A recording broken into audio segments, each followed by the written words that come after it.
Halo semuanya, Assalamualaikum warahmatullahi wabarakatuh. Selamat malam. Kali ini saya akan menceritakan sebuah cerita mistis yang diambil dari kisah seorang penjaga kamar mayat yang ada di daerah Magelang. Dia mengatakan bahwa ada potongan kaki berjalan dengan sendiri. Lalu seperti apa kisahnya? Suara rintihan memecah kesunyian malam di sebuah kamar mayat salah satu rumah sakit umum di Magelang. Seorang penjaga kamar mayat spontan terbangun dan melompat dari kursi bangku tempat dirinya tertidur. Ia berkeliling ruangan menuju sumber suara, namun tidak seorang pun ditemukan.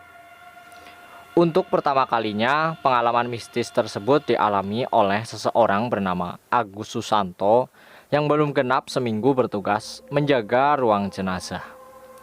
Sejak peristiwa itu tepatnya 15 tahun yang lalu, ia mengaku sudah tidak takut lagi menjalani pekerjaannya.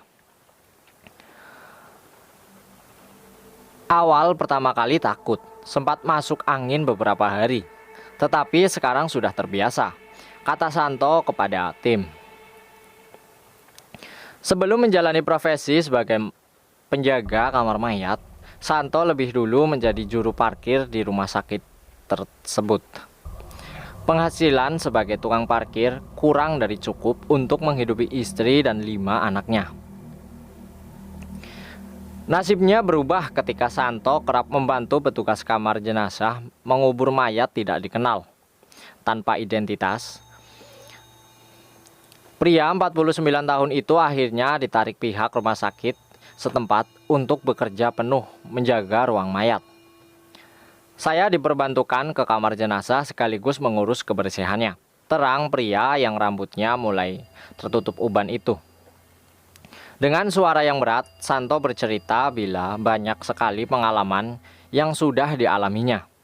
Dirinya harus tahan dengan berbagai kondisi mengenaskan pada jenazah, mulai dari kepala pecah, kaki putus, perut sobek, dan kondisi tubuh jenazah sudah membusuk hingga sukar untuk dikenali lagi.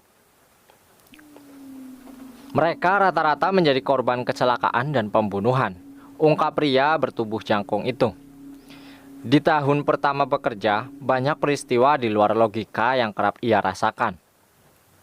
Mulai mendengar suara tangisan, rintihan, langkah-langkah kaki hingga suara keras seperti benda jatuh. Belum lagi ia melihat penampakan sosok gaib yang ada di sekitar kamar mayat. Mulai dari potongan kaki berjalan sendiri, penampakan pocong, kakek dengan wajah hancur, sampai suara berisik di dalam ruang jenazah pernah saya alami. Hampir setiap malam. Bahkan hingga sekarang masih terjadi, ujar pria itu. Sebagai penjaga kamar mayat, dirinya harus bisa memastikan kondisi setiap jenazah yang datang dan dijaga dengan baik sampai pihak keluarga menjemputnya.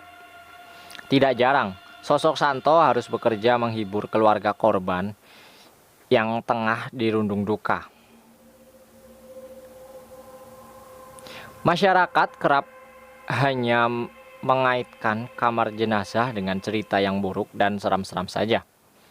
Padahal menurut saya, menjaga mayat juga adalah tugas kemanusiaan yang penting. Terang pria yang mengenakan kemeja kotak biru dengan celana cingkrang itu. Meski pekerjaannya cenderung tidak dilirik banyak orang, namun Santo bersyukur penghasilannya saat ini lebih baik dibanding saat menjadi juru parkir. Meski keberatan menyebut gajinya, ia mengaku bayarannya cukup untuk kebutuhan sehari-hari.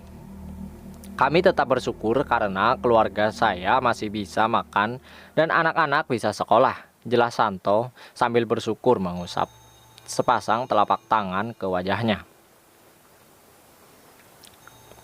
Dan begitulah kisah mistis dari seorang penjaga kamar mayat, semoga bermanfaat. Akhir kata saya ucapkan terima kasih kepada teman-teman yang sudah menyempatkan untuk menonton dan mendengarkan cerita ini sampai dengan selesai.